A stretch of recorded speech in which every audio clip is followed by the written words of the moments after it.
Il a le sentiment que le sens de sa vie diplomatique comme fossoyeur de la guerre froide a été bousillé. Je le cite, Vladimir Fedorovski est notre invité. C'est le grand angle de ce samedi 26 février.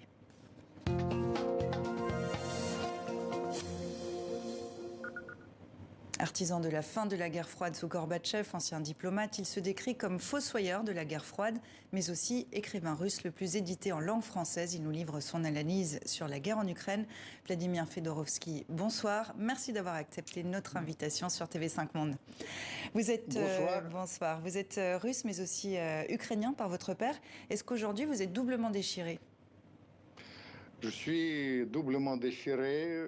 Ma première pensée, c'est pour les gens qui souffrent aujourd'hui, avec mon côté ukrainien. Mon père, c'était, vous savez, un héros emblématique ukrainien de la Deuxième Guerre mondiale.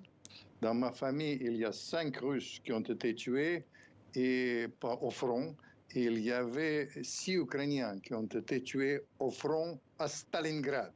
Si Stalingrad n'existait pas, on aurait été... Et j'assiste aujourd'hui, deuxième aspect, vous comprenez, en dehors de mon déchirement personnel, j'assiste aujourd'hui à l'échec de mon action. On a créé un monde sûr, la sécurité européenne, l'élan vers la liberté. Nous avons détruit le mur. Aujourd'hui, il y a quelque chose de pire qui nous arrive. C'est la nouvelle guerre froide. C'est avec la rupture définitive entre la Russie et l'Occident, en mon sens. Vous pointez du doigt justement, pardonnez-moi, vous pointez du doigt la responsabilité des Occidentaux qui ont refusé d'associer la Russie avec le monde libre, Russie marginalisée, humiliée même, et on le paie cher aujourd'hui, c'est ça votre analyse ?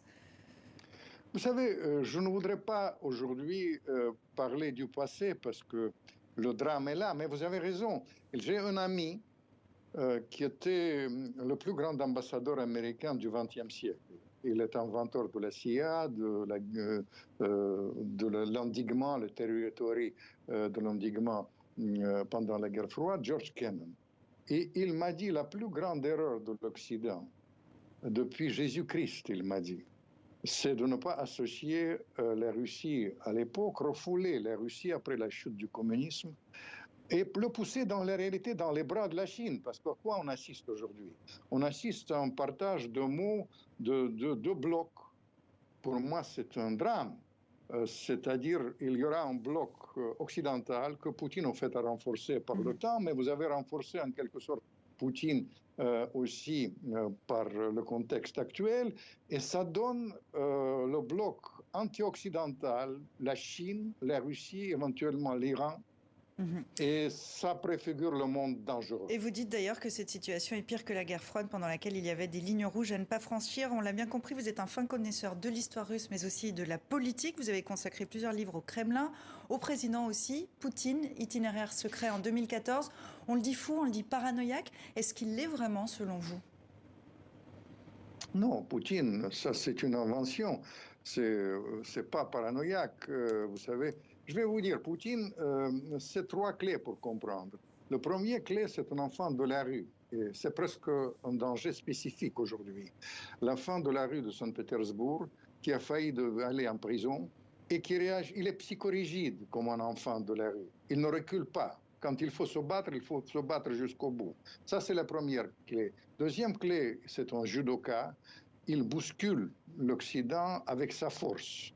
Et ça, c'est deuxième clé. Troisième clé, c'est plus banal parce que c'est un espion et il agit dans la gestion de la crise, aussi comme un agent secret. Ça, c'est les vrais dangers. Oui. Et justement, on va revoir ensemble une séquence qui a beaucoup tourné cette semaine. Lundi, allocution télévisée pour reconnaître l'indépendance des républiques du Donbass. Vladimir Poutine s'est montré particulièrement irrité par son directeur du service des renseignements extérieurs. On regarde. Oui, je le dis, je soutiens la proposition d'entrée des républiques de Lugansk et Donetsk dans la Fédération de Russie. Eh bien, nous ne parlons pas de ça, nous ne discutons pas de ça. Nous discutons de la reconnaissance ou non de l'indépendance des républiques. Oui, je soutiens la proposition de reconnaissance d'indépendance.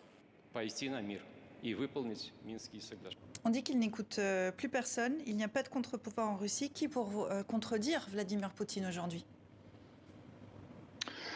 Ça, c'est la vérité. Et c'est aussi un danger. C'est un système monarchique aussi en Russie.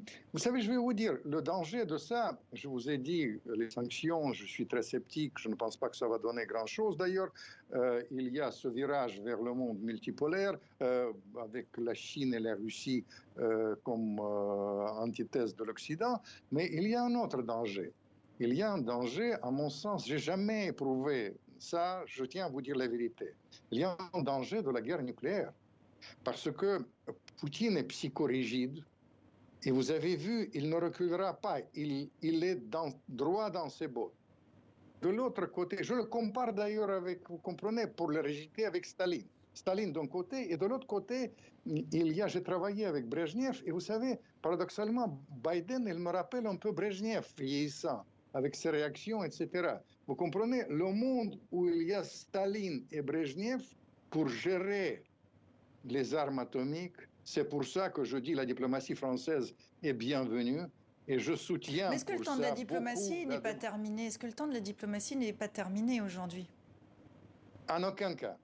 Vous savez, j'ai beaucoup soutenu, vous avez remarqué, le président Macron dans sa démarche face à Poutine. Et dans la démarche du président Macron, d'ailleurs qui était soutenue par le président Sarkozy aussi, il a exprimé de la même manière presque, il y a deux aspects. Il y a la fermeté, et c'est dans le communiqué de l'Élysée aujourd'hui, mais il y a cette idée, il a utilisé le terme le chemin de désescalade. C'est très difficile à parler maintenant, même pour moi, parce que, vous savez, mon côté ukrainien se révolte. Mais c'est la seule solution, parce que la guerre mondiale, ce n'est pas possible. Les sanctions, ça ne donnera pas les résultats escomptés. Il y aura seulement la crise partout, y compris la flambée de gaz 10 fois plus chère. Mais la diplomatie difficile, revenir à cette démarche du président Macron, il n'appartient pas au passé, il appartient à l'avenir. Mais sur la question des sanctions, elle le vise lui directement. Plusieurs de ses ministres, affaires étrangères, défense, économie, 351 membres de la Douma, son chef de cabinet, 6 militaires de haut rang, des banquiers, des oligarques, des figures de proue de la propagande. Quelles conséquences ça va avoir? Parce qu'on voit bien que sur le plan financier, ça n'aura peut-être pas de conséquences, mais est-ce que ça peut diviser le cercle autour de Vladimir Poutine ou au contraire le souder autour de lui?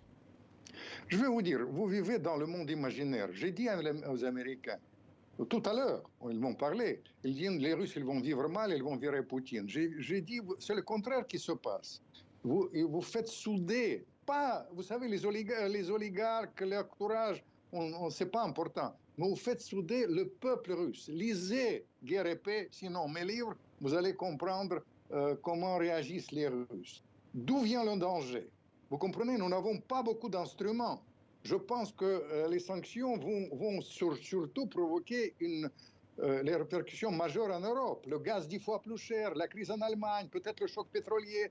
Tout ça, qu'est-ce que ça nous donne? Ça nous donne une certaine fermeté, même une fermeté certaine d'un côté, qui était exprimée aujourd'hui par l'Élysée, et de l'autre côté, ce chemin de désescalade, parce que là-dedans, il faut prendre aussi, le président Macron a formulé ça très bien, il faut prendre les préoccupations en compte, les préoccupations de la sécurité russe. Et comme Ukrainien, je tiens à vous dire, pourquoi ne pas faire ça pour l'Ukraine? Parce que l'Ukraine souffre. Au niveau diplomatique, justement, comment on fait pour sortir de cette guerre sans froisser l'orgueil de Vladimir Poutine, dont vous avez brossé un portrait assez précis? Je vais vous dire, ce n'est pas un problème. Il faut trouver... on joue maintenant perdant-perdant. Maintenant, il faut jouer gagnant-gagnant.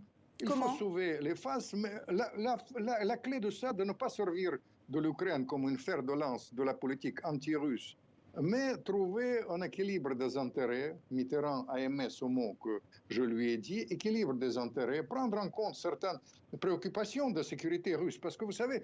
Pardonnez-moi, l'équilibre des intérêts aujourd'hui, il est où? Où est l'intérêt? À quel moment Vladimir Poutine peut accepter d'arrêter une guerre? Il faut arrêter l'escalade guerrière. C'est le premier point.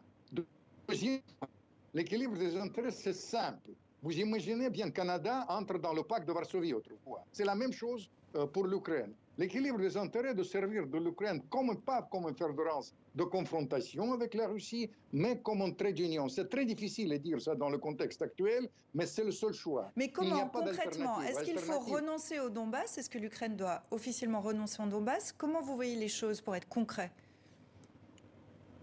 Vous savez, il y aura des arrangements certainement à faire, mais ces arrangements, à mon sens, c'est tout à fait possible et de toute manière inévitable pour éviter la rupture définitive très dangereuse pour la paix dans le monde. Mais vous plaidez vers quelles négociations en fait? Qu'est-ce qui pourrait être négociable dans cette situation? Tout d'abord, il faut arrêter la guerre. C'est la première chose. Vous savez, il faut que la guerre cesse. Et après, je tiens à vous dire, président Zelensky, il a parlé de la possibilité il a dit, je suis prêt à discuter le statut neutre de l'Ukraine. La finlandisation. Tout à l'heure. De finlandisation. Il a utilisé justement ce terme finlandisation. De ça, vous comprenez, un truc est simple. C'est vous installez les fusées aujourd'hui, soit en Pologne, en réalité, à 5 minutes maintenant avec la technique actuelle, ou en Ukraine, imaginons bien, à 5 minutes de vol jusqu'à la capitale russe, c'est absolument insupportable pour les Russes. Alors, il faudra trouver les arrangements difficiles, mais la première pensée que nous devons faire aujourd'hui, c'est pour les Ukrainiens qui souffrent. Vous savez, je vous dis, la principale pour nous, tous les gens de bonne volonté, que la guerre s'arrête. Vladimir Fedorovski, on va s'intéresser à la population russe maintenant. Pour terminer, le président ukrainien Volodymyr Zelensky appelle les Russes à dire à Vladimir Poutine de faire cesser cette guerre. Est-ce que Vladimir Poutine a le soutien de sa population ou est-ce qu'elle arrive à l'exprimer, son désaccord? Vous comprenez, moi je suis très lié avec le milieu démocratique russe. J'étais cofondateur d'un des premiers parmi démocratiques russes. Ces gens-là, ils expriment leur désaccord, mais c'est une minorité absolue dans la Russie d'aujourd'hui. Toutes les indications disent que la majorité des Russes soutient Poutine, qu'ils ont été blessés par cette évolution du post-communisme quand les Russes, vous savez, ils ont la perception, ils ont été humiliés. Alors, il ne faut pas qu'on se trompe. Tant que dans cette situation, sur le chaud, cette situation comme ça, mais on verra l'évolution de la guerre. Parce que pour l'instant, vous savez, les cadavres ne sont pas arrivés en Russie. On verra comment ça se passera plus tard. Vladimir Fedorovski, merci beaucoup de nous avoir accordé cet entretien, d'avoir accordé cet entretien à 64 minutes. Je vous dis à très bientôt.